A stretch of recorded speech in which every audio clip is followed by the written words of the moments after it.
कथा सुनो सुनो सिद्धार्थ कथा। सत्य कथा पुरुषार्थ कथा सुनो सुनो सिद्धार्थ कथा। चढ़ते सूरज सा तेजवान वो कीर्तिमान, हुंकार भरे जब कूच करे थर थर कांपे आसमान। वो राजपुत्र वो शूरवीर, पर्वत को भेद दे उसके तीर। शांति का स्रोत करुणा की धार, निर्झर झरे मन से अपार। वो राजपुत्र वो शूरवीर, पर्वत को भेद दे उसके तीर। है शाक्य वंश का वो तारा, जगमग है जिससे जग सारा। सत्य कथा पुरुषार्थ कथा सुनो सुनो सिद्धार्थ कथा। हर क्षत्रिय के लिए सौभाग्य दिवस होता है जिस दिन उसके तलवार को तिलक किया जाता है। महाराज शुद्धोधन की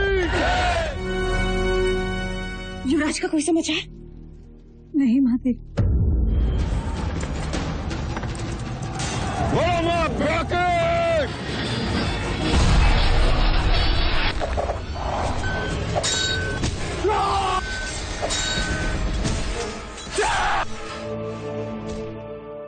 मैं पराजित हूं, आप विजेता हैं।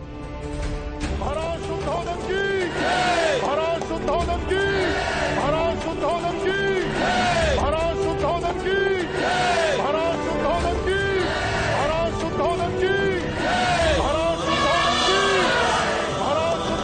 की महाराज शुद्धोधन की महाराज शुद्धोधन की महाराज शुद्धोधन की महाराज शुद्धोधन की। देखा मंगला दीदी, तुम कहती थी यशोधरा के चरण पड़े और युद्ध आ गया। आज मैं कहती हूँ यशोधरा के चरण पड़े और कपिलवस्तु ने विजय पाई।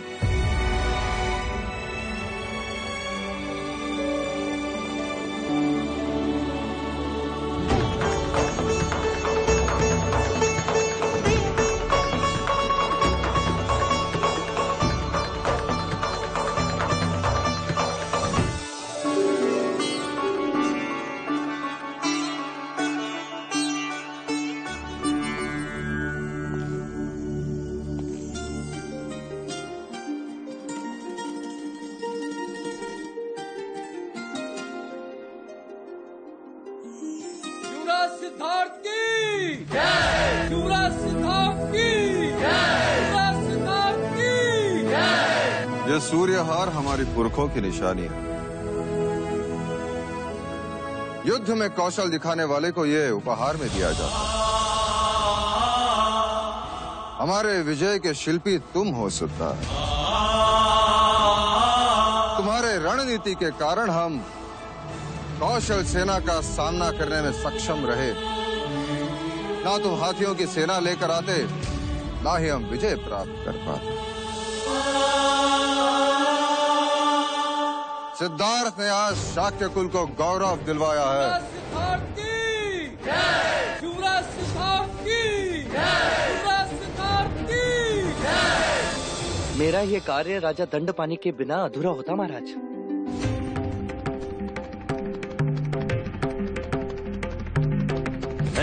न राजा दंडपानी यशोधरा जैसी पुत्री को जन्म देते,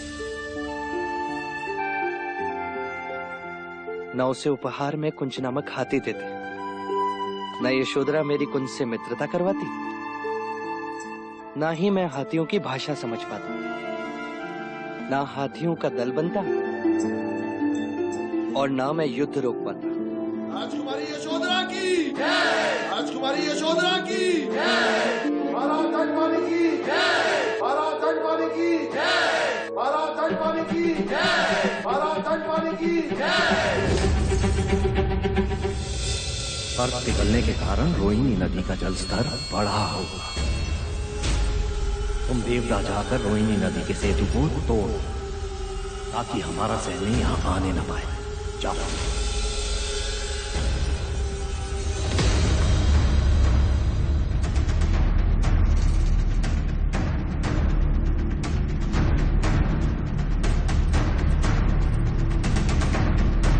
पिताजी आप?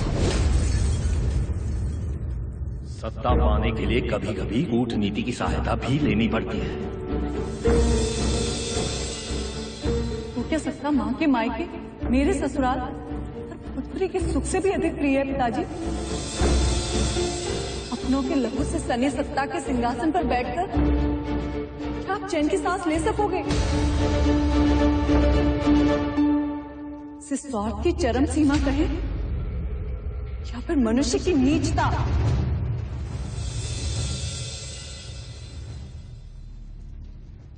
हमारे इस यश का एक अधिकारी और भी है महाराज। कौन? कुमार देवदत्त। कुमार देवदत्त की बोलो, कुमार देवदत्त की बोलो, कुमार देवदत्त की। सत्य कहा देवदत्त। यदि तुम्हारा तीर निशाने पे नहीं लगता तो शाक्यों के सम्मान के साथ साथ हम युद्ध भी हार जाते।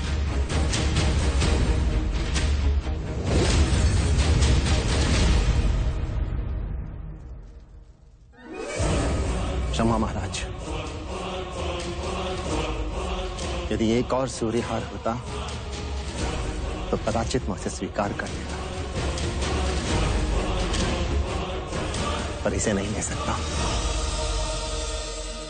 मेरा सुना गला मुझे हर पल ये स्मरण कराता रहेगा कि मैं ज्येष्ठ तो हूं, पर अभी सर्वश्रेष्ठ नहीं। देवदत्त,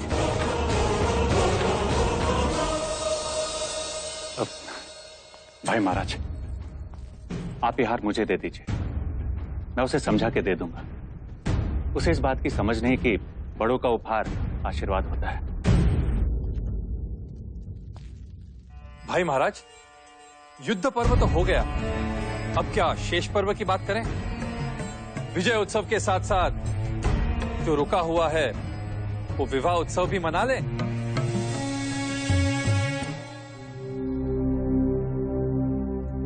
महाराज, कुल गुरु वाचस्पति ने एक मुहूर्त निकाला था जो आज से 5 दिन बाद का है।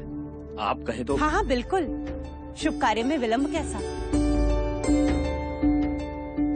कल होने वाले शाक्यों की बैठक में विवाह की घोषणा होगी।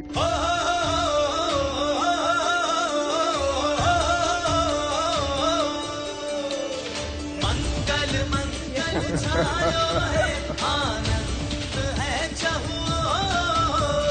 खुशियों का। सेनापति जी, ये हार हमारी तरफ से युवराज को पहना देना और उनसे कहना कि उनके पराक्रम की बातें अब हर घर घर में हो रही है। युवराज जी, युवराज जी, युवराज जी, युवराज जी, युवराज जी, युवराज जी। देखा आपने, हर घर में केवल सिद्धार्थ की ही गाथा गाई जा रही है।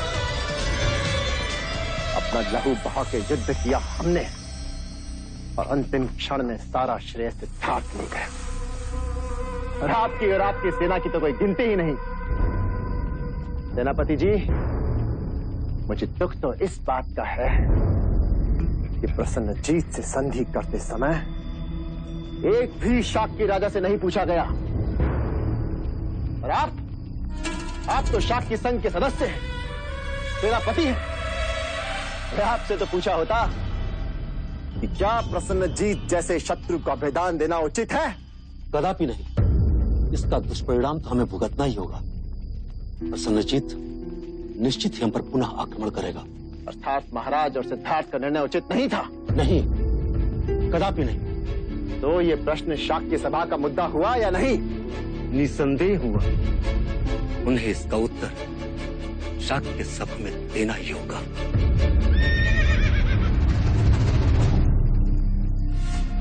हमेशा तुम प्रश्न करते थे सबसे युवराज, अब सब तुमसे प्रश्न करेंगे।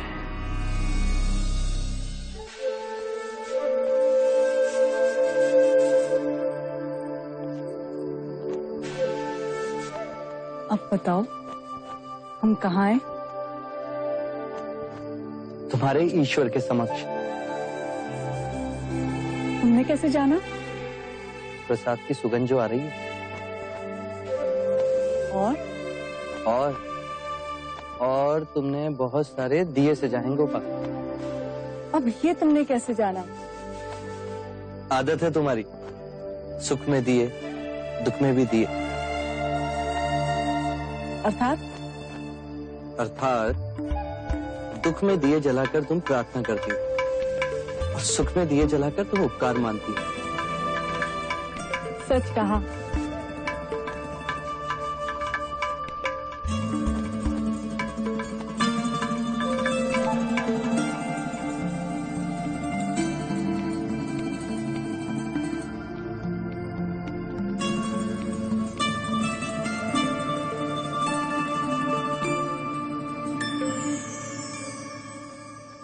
मैंने प्रण लिया था कि तुम्हारे सकुशल युद्ध से लौटने पर मैं ईश्वर को उजाले से सजाऊंगी। देखो,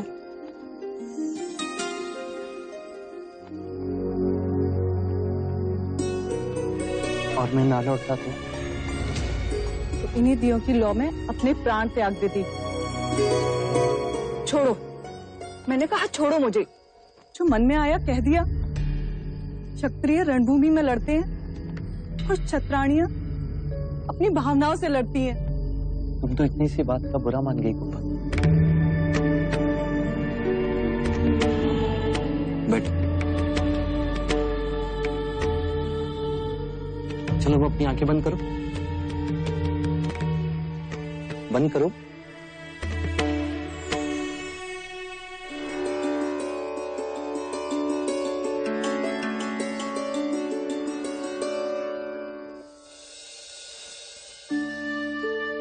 अब तुम अपना व्रत तोड़ोगी।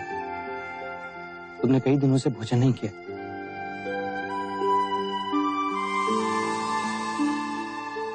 और तुम्हें कैसे पता कि मैंने अभी तक कुछ नहीं खाया? क्योंकि भूखे लोग जल्दी रूठ जाते हैं ना। रूठ गई ना? मैं जानता था गोपा, मेरे लौटने से पहले तुम कुछ नहीं खाओगी। अरे ये क्या? अब तुम लौट कर आ ही गए हो तो तुम ही अपने हाथों से खिलाओगे, वरना मैं रूठी रहूंगी। भूखी जो हूं।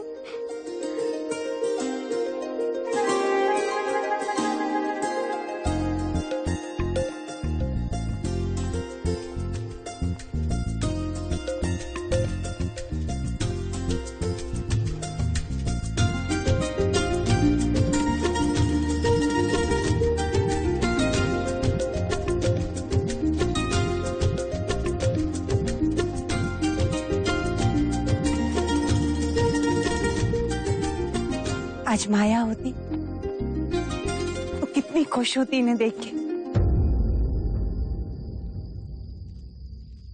कौन कहता है कि माया यहाँ नहीं है?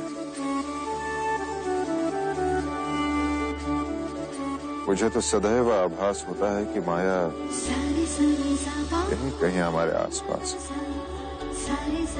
अरे कहीं नहीं गई वो।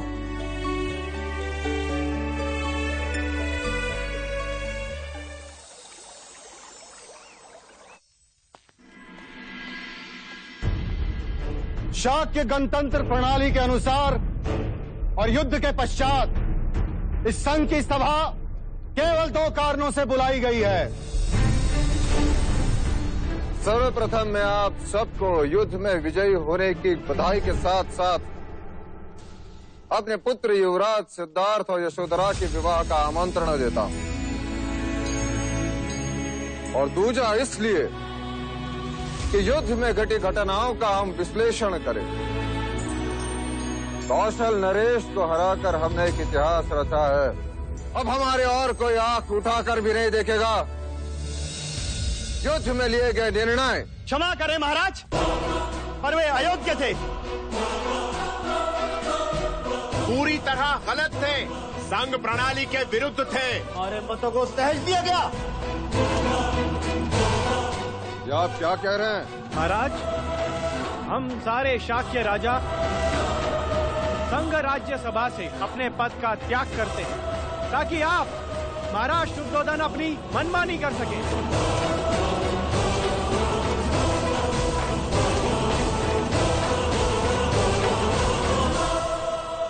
ये आप क्या कह रहे हैं राजन? वही जो सच है, शाक्य गणराज्य अब गणतंत्र नहीं रहा। हाँ, नहीं रहा, बिल्कुल नहीं रहा। नहीं रहा, ये गलत है। मगध और कौशल की तरह अब सर्वमुख्तार हो गया है। सर्वमुख्तार हो गया है। ये आप क्या कह रहे हैं? युद्ध के विषय में आपने हमें अपने विश्वास में नहीं लिया। नहीं लिया, आपने विश्वास में नहीं लिया। वो समय विचार विमर्श करने का नहीं था। मैंने ऐसा कोई निर्णय नहीं लिया जिससे हमें या शाक्य कुल को कोई खतरा हो। संजीत जैसे शत्रु को जीवित रखना ये गलत निर्णय था। गलत निर्णय था ये। गलत था, बिल्कुल गलत था। संजीत अपनी पूंछ में विष लेकर गया है, वो डंक मारने फिर से आएगा। और महाराज, युवराज सिद्धार्थ के इस निर्णय ने तो हमारे भविष्य पे ही प्रश्न चिन्ह लगा दिया है। अब तो हर घड़ी यह खतरा रहेगा कि वो कब हम पर वार करेगा। और महाराज, आपने तो प्रसन्नजीत की गर्दन पर तलवार रख दी थी, पर सिद्धार्थ के कहने पर आपने उसे छोड़ दिया। गलत किया आपने। यह आपका और केवल आपका निर्णय था, शाक्य गणता नहीं। महाराज, सारा शाक्य गणतंत्र आपके नेतृत्व का आदर करता है, किंतु युवराज सिद्धार्थ को इस प्रश्न का उत्तर इस राज्यसभा में देना ही होगा। और महाराज, युवराज सिद्धार्थ हैं कहाँ? जब संघ की मंत्रणा चल रही है तो संघ के सदस्य की अनुपस्थिति क्यों? कहिए महाराज।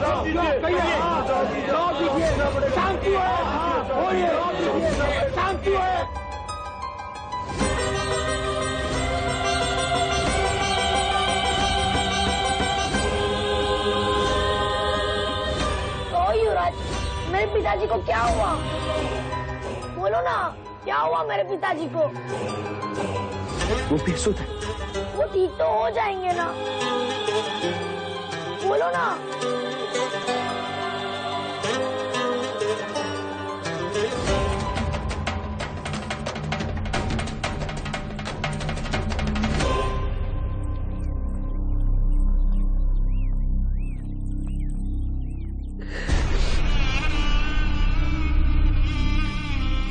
मैं तुम सबसे प्रश्न पूछता हूँ, ये बालक मुझसे उत्तर मांग रहा है। कहो गोपाल, क्या उत्तर दूं मैं उसे? कैसे समझाऊं उसे कि केवल उसके पिता नहीं, मैं सारा संसार बेसुध है। कैसे समझाऊं? आपके प्रश्नों का उत्तर देना मेरा और मेरे पुत्र युवराज सिद्धार्थ का उत्तरदायित्व है। तब तक आप सभी राजाओं से विनती है कि मन में किसी भी प्रकार का मैल रखे बिना आप मेरे पुत्र का आशीर्वाद देने अवश्य पधारें। विवाह के पश्चात केवल आपके उत्तरों की बैठक होगी। और आपके उत्तर संघ को योग्य ना लगे तो? तो क्या चाहते हैं आप? संघ शिरोमणि में फिर से मतदान होगा? जरूरत पड़ने पर वो भी करेंगे। तो है किसी में साहस जो महाराज शुद्धोदन की बराबरी कर सके? आपका बर्ताव प्रणाली के विरुद्ध है राजा द्रोणादन, और आपका अविश्वास अति अयोग्य। महाराज का निर्णय बिल्कुल ठीक है। आप क्या कहना चाहते हैं? महाराज का निर्णय ठीक है। नहीं चलेगा, ऐसा होता नहीं। माँ, आप चिंता ना कर। आपका एक पुत्र युद्ध में घायल हो गया तो क्या?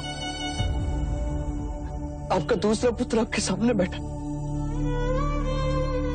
मैं आपकी देखभाल करूंगा।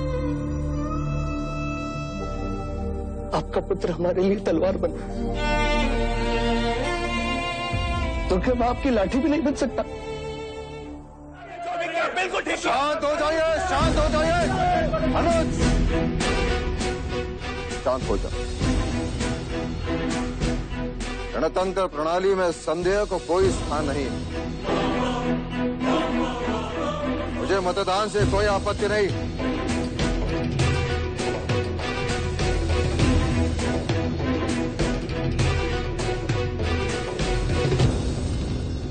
महाराज की अनुमति के साथ और युवराज के विवाह के पश्चात जो सभा होगी उसमें युद्ध संधि का निर्णय उचित था या नहीं, उस पर मतदान होगा।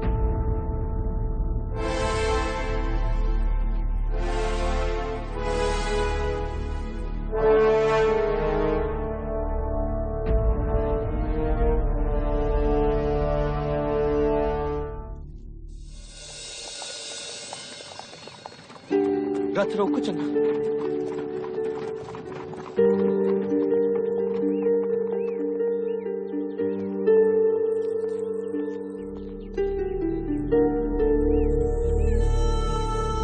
ये धुआं कहीं जंगल में आग तो नहीं लगी? चन्ना, ये धुआं युद्ध में मृत हुए सैनिकों की चिताओं का।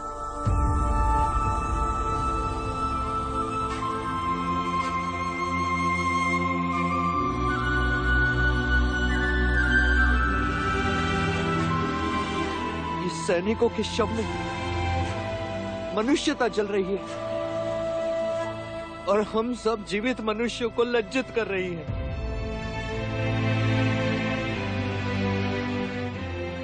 युद्ध के नाम पर हम मनुष्य कब तक अपने चेहरों पर यूं काले मलते रहेंगे? कब तक?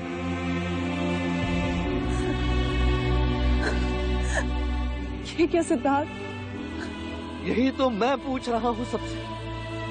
ये क्या? एक राजा को अचानक एक दिन इच्छा होती है कि उसके नाम के आगे चक्रवर्ती लिखा जाए और वो अश्वमेध नामक यज्ञ करे, युद्ध करे, और उपलब्धि क्या? ये काला धुआं यहां भी और वहां भी। ये छोटा ना करो सिद्धार्थ, तुमने तो युद्ध रोका है। आपने वो सब कुछ किया जो आप कर सकते थे युवराज। कदाचित इस समय तो उठी हुई तलवारें रुक गई चन्ना, पर मानसिकता का क्या? मन की शत्रुता का क्या? यूं सबकी पीड़ा अपनी आंखों में लेकर चलोगे, एक दिन अपने ही आंसू में डूब जाओगे। और तैर कर मैं करूंगा भी क्या? आंखों के आगे तो केवल धुआं, केवल काला धुआं और कुछ नहीं।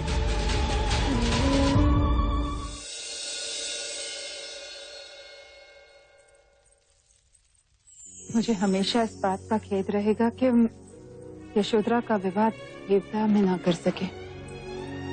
फिर वही बात अमिता दीदी, आप अपना जी छोटा ना करें। कपिलवस्तु भी तो आप ही का है, आपका मायका है। और फिर माँ के घर से ना गई बारात, मामा के घर से गई तो क्या हुआ? और हम सब भी तो असहाय हैं।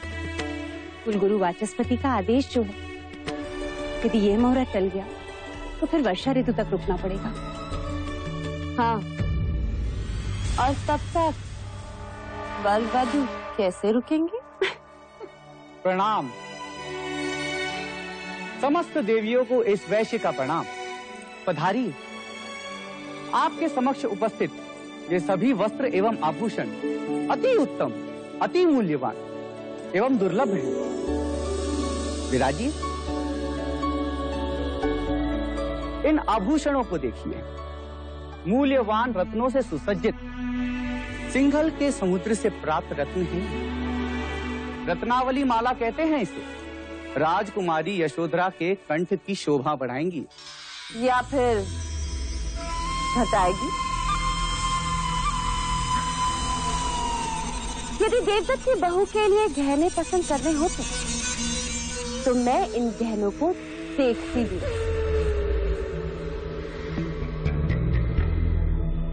अच्छा, एक काम करते हैं, पहले वस्त्र देख लेते हैं, फिर उसके अनुसार गहने देख लेंगे। क्यों मंगला? मंगला, तुम मुझसे छोटी हो। अब पहले देवव्रत की बहू के लिए तुम कैसे वस्त्र पसंद करोगी वो दिखाओ। पसंद आएगा तो यशोधरा के लिए भी ले लेंगे। क्यों? जैसी आपकी इच्छा। अमिता दीदी,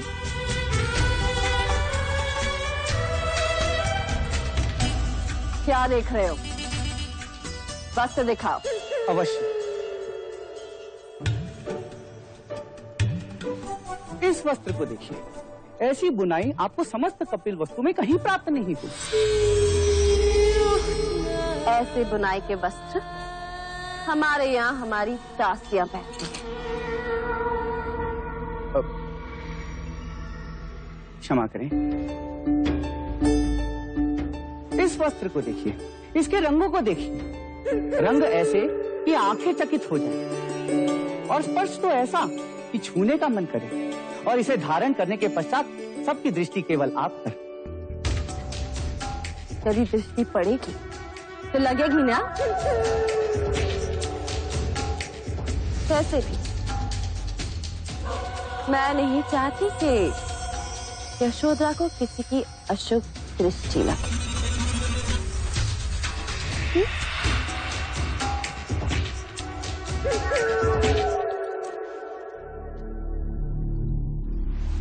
इस वस्त्र को देखिए, यह तो निश्चित रूप से आपको पसंद आएगा। आपकी पसंद बड़ी हल्की है।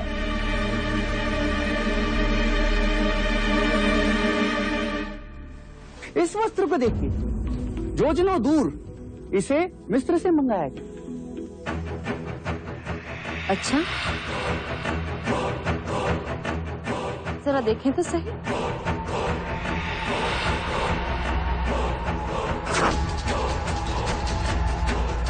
लो, हट गए। आप हमारा अपमान कर रहे हैं। मुझे नहीं लगता आपके पास ऐसा कोई वस्त्र जो मंगला की बहू के योग्य हो। अमिता दीदी, पसंद कर लीजिए कुछ यशोधरा के लिए। यदि मेरा मैका होता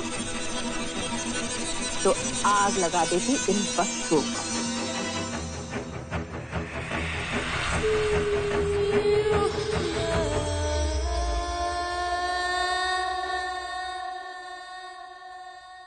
विवाह के दिन ये कोई पखेड़ा ना खड़ा करे तो अच्छा होगा प्रजापति।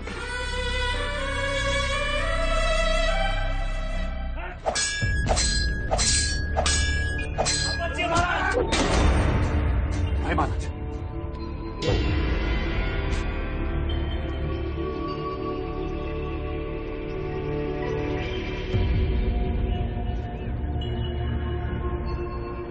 क्या बात है भाई महाराज? आज पहली बार देख रहा हूं कि आपकी तलवार में न वो शक्ति है और ना ही वो लय। युद्ध में विजय होने के बाद भी आप चिंतित लग रहे हैं। आज पहली बार शाक्य सभा ने अपने राजा पर संदेह किया, अपने युवराज पर संदेह किया, तेरे निर्णय पर संदेह किया। भाई महाराज, भेड़ियों की भीड़ से शेर को क्या? गणतंत्र विचार विमर्श तो होगा ही। कृपया आप चिंतित ना हो। मुझे चिंता अपनी नहीं है अनुज, मुझे चिंता सिद्धार्थ की। यदि शाक्यों ने विवाह पर बहिष्कार किया तो? असंभव। वो एक बार आपका बहिष्कार कर सकते हैं, किंतु विवाह का बहिष्कार क्यों करेंगे? आप निश्चिंत रहिए और जाके विश्राम कीजिए महाराज।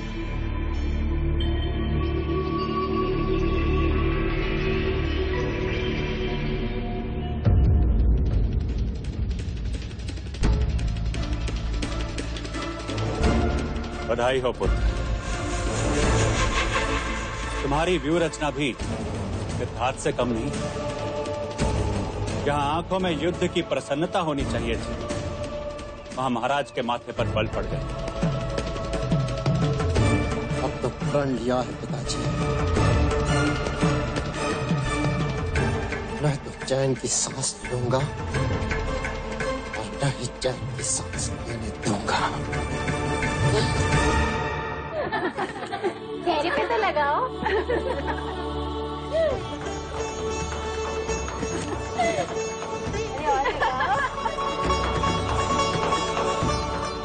अमिता दीदी, कहीं इतनी भी हल्दी मत लगा देना कि सिद्धार्थ के आगे आपकी यशोधरा काली लगे। लगती है तो लगे, भतीजा है मेरा, किसी से कम थोड़ी ना है। क्यों सिद्धार्थ? इस समय तो मैं कपिल वस्तु के पक्ष की हूँ। देवता वाले भी तो देखे कि उनकी राजकुमारी का विवाह एक देवांश से हो रहा है। क्यों प्रजा? बिल्कुल। अरे नीरू, तू यहाँ खड़ी है, यशोधरा को मेहंदी नहीं लगानी? तू कब से तुझे पूछ रही है, चल जल्दी।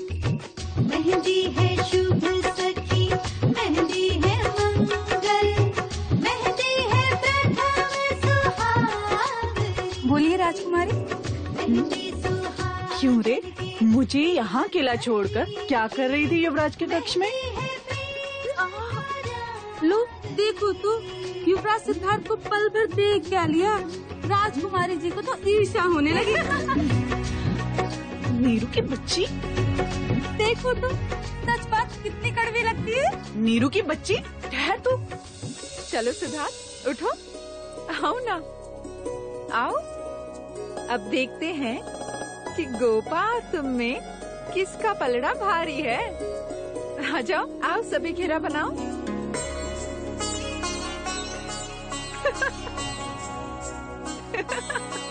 ये क्या कर रहे हैं आप लोग? बुआ?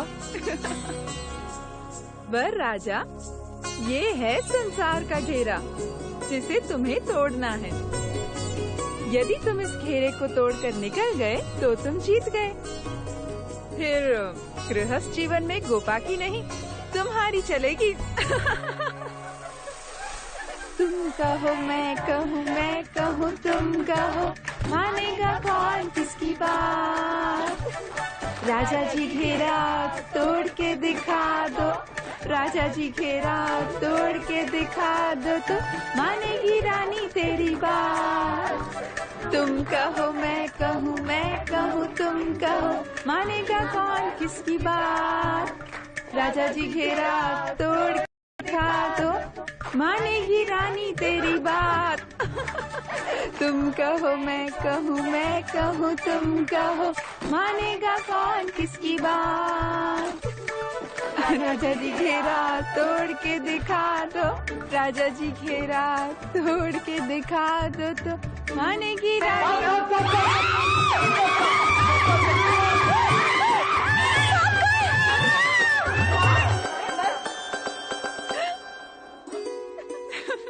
सिद्धार्थ, मेहंदी का रंग साथ जन्मों ना उतरे, ऐसे हो मेहंदी के भाव। तेरे विवाह के पश्चात सब कुछ कितना बदल जाएगा ना? क्या बदल जाएगा? तेरे विवाह के बाद हम सब युवराज को सिद्धार्थ कह सकेंगे, और तुझे तो उन्हें देव, आर्य, महाराज। अजी सुनते हो?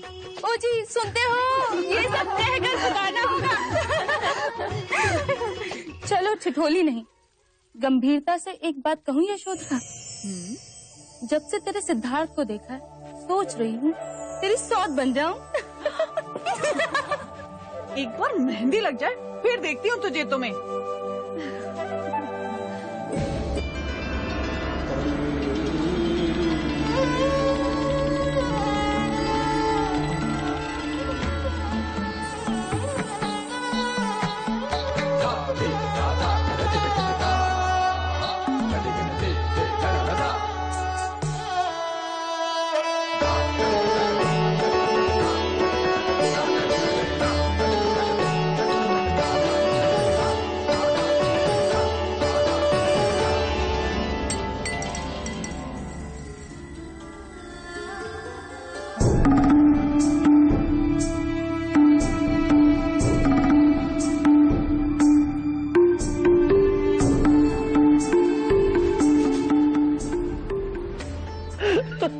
हमारी गणिकाओं के नृत्य देखकर सारे राजा मदमस्त हो रहे हैं।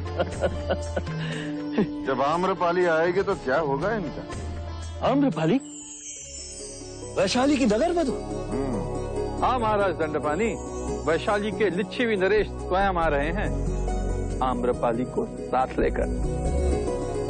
युवराज सिद्धार्थ के विवाह में भारतवर्ष की सर्वश्रेष्ठ सुंदरी नृत्य करेगी। वाह महाराज वाह! अर्थात साक्षात रति घुंघरू पहनकर आएगी और समस्त राजा घुंघरुओं की तरह बजने लगेंगे। आप तो केवल नाम सुनकर वाह कर रहे हैं। आम्रपाली आम्रपाली। मगध नरेश बिंबिसार और उनके पुत्र अजातशत्रु भी अपनी उपस्थिति से विवाह का गौरव बढ़ाएंगे। कपिलवस्तु की चारों दिशाओं में विवाह का निमंत्रण मैंने भेज दिया। सत्य कह रहे हैं आप महाराज। सभी पड़ोसी राज्यों में केवल कौशल नरेश ही रह गए। शत्रु को शुभ अवसर पर आमंत्रित नहीं करते महाराज दंडपानी। राजा अमितोदन संधि की है उन्होंने आपसे। उन्हें आमंत्रण देने का अर्थ चाख्य राजाओं को अप्रसन्न करना। और मतदान के दिन संघ सभा में एक और प्रश्न खड़ा करना। मैंने कौशल नरेश को भी निमंत्रण भेज दिया है राजा दंडपाल।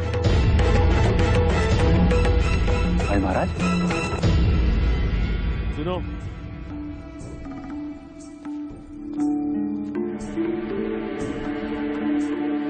कुमार देवदत्त तक हमारा एक संदेशा पहुंचा दे। कहना उनके आदेश पर कारने का पहुंचा।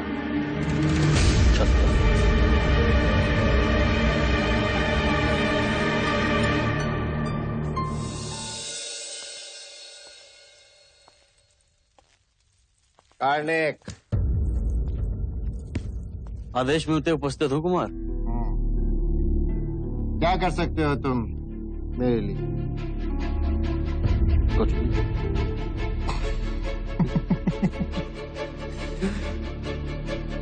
और धन के लिए? धन के लिए तो मैं अपने प्राण भी दे सकता हूँ कुमार। तो जुटा लो जीवन भर का धन एक ही रात में। परंतु आदेश क्या है कुमार?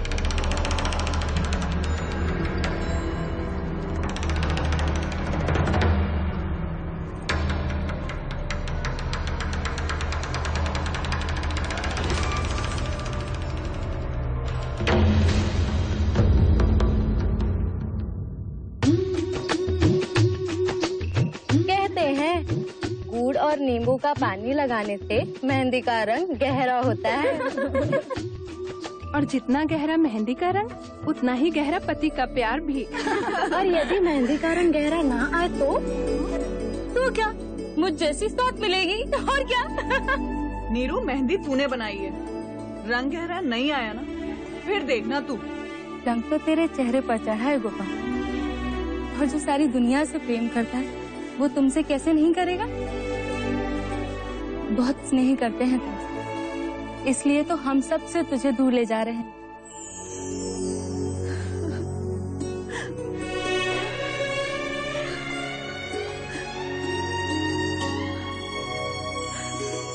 तुम सबके बिना कैसे रह पाऊंगी मैं? अभी नहीं रोते गोपा, लोग तो विवाह के बाद रोते हैं। यदि विवाह से इतना दुख हो रहा है तो मैं विवाह कर लेती हूँ सिद्धार्थ से।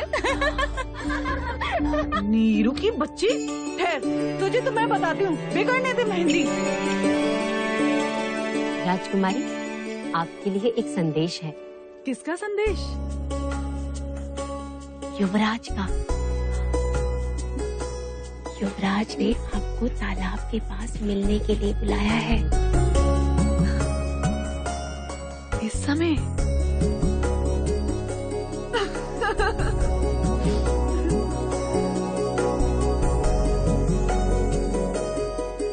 तुम्हें 12 की आवश्यकता है अनिरुद्ध। दो दो दो दो। सिद्धार्थ, आप मुझे बचाइए ना, ज्येष्ठ तो आज जीतते ही जा रहे हैं। नहीं अनिरुद्ध, तुम खेलो, मैं कहीं। अब आ भी जाओ। वैसे भी कल से तुम्हारी सारी रातें यशोधरा के साथ ही बीतेंगी। मैं कब से हार रहा हूँ सिद्धार्थ, आप चलिए और मुझे जिताइए। आज मैं ही जीतूंगा अनिरुद्ध। जयेश चौसर खेलने में निपुण है अनिरुद्ध। मुझे पता है, परंतु आप भाग्यशाली हो और आप ही जीतोगे।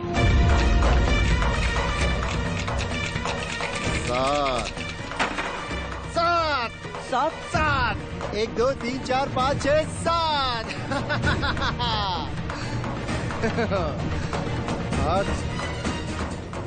आज तो तुम्हारा भाग्य भी तुम्हारा साथ नहीं देगा। तुम मुझे नहीं हरा सकते। सिद्धार्थ 10, केवल 10 चाहिए। भाग्य के पास से पलटते देर नहीं लगती ज्येष्ठ। 10 1 2 3 4 5 6 7 8 9 10। लो ज्येष्ठ, हो गई बराबरी।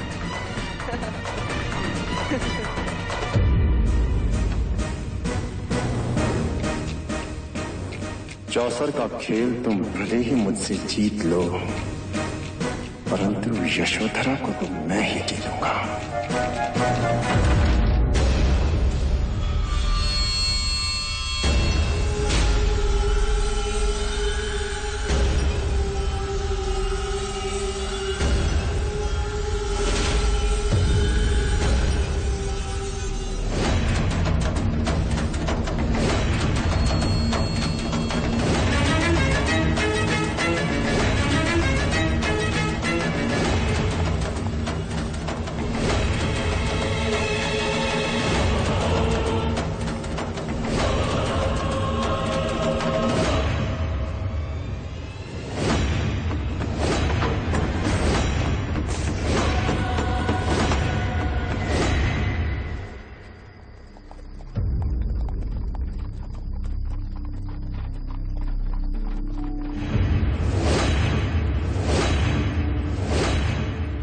राजकुमारी को देखा है?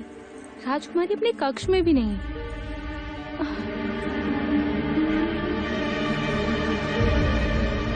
यशो को देखा, पता नहीं कहीं दिख नहीं रही।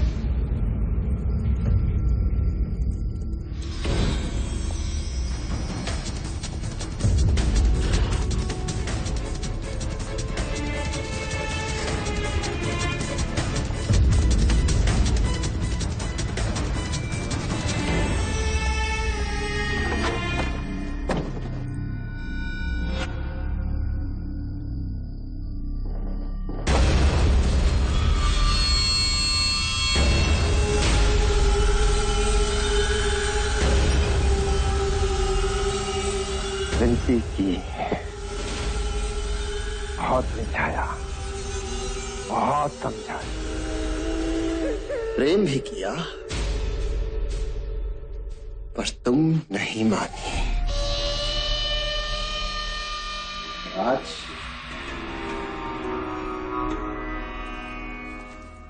आज तुम्हारे विवाह के दिन तुम यहाँ हो मेरे पास।